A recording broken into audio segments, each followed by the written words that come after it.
Hi, everybody. Dan Illman here. The Grade 2 Seabiscuit Handicap is race number 3 at Del Mar on Sunday. And in looking at this race, the complexion of the race is still in flux as we film this early Friday morning because Flamboyant, Tequila Joe, Irish Surf, they're cross-entered in races earlier this Thanksgiving weekend. We'll talk about several of the horses in this race, and perhaps the most fascinating has been the absent Pee Wee Reese, a horse that might be able to control this pace. Heck, he should be able to control this pace based on what we've seen Pee Wee Reese do in recent starts. His last race, the Grade 3 American at Santa Anita, going a mile, Pee Wee Reese went right to the front, went 45-1, and then just sprinted on home to win with a 106 Beyers speed figure. And that race left you salivating for more, that perhaps this lightly raced Calbred was on his way to bigger and better company, and then he disappeared. The American was on the 4th of July. Where has Pee Wee Reese been all through the summer, all through the fall, with all those major purses and black-type races available? He wasn't there.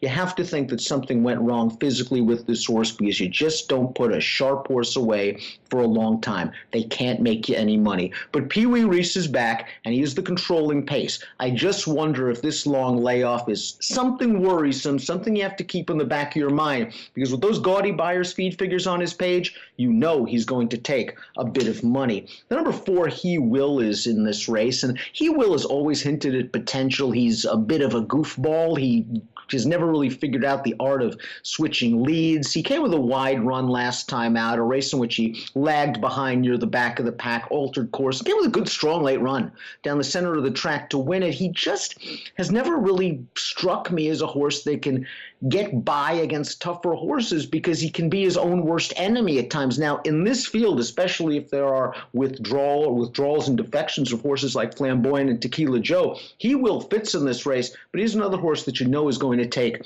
a little bit of money. There are a couple of horses in here dropping out of the Breeders' Cup Mile, and while both wouldn't have won with perfect trips, neither one of them had very clean journeys. And we'll begin with the number 2, Ohm.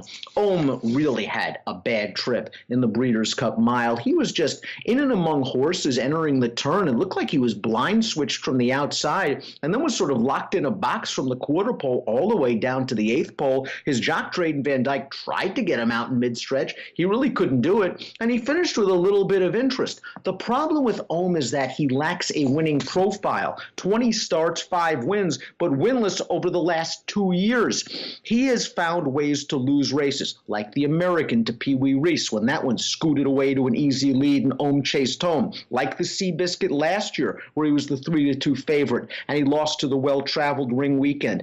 This horse unfortunately has a bad habit of losing at short prices. He'll be a pretty short price again. A main contender on his best day is Ohm.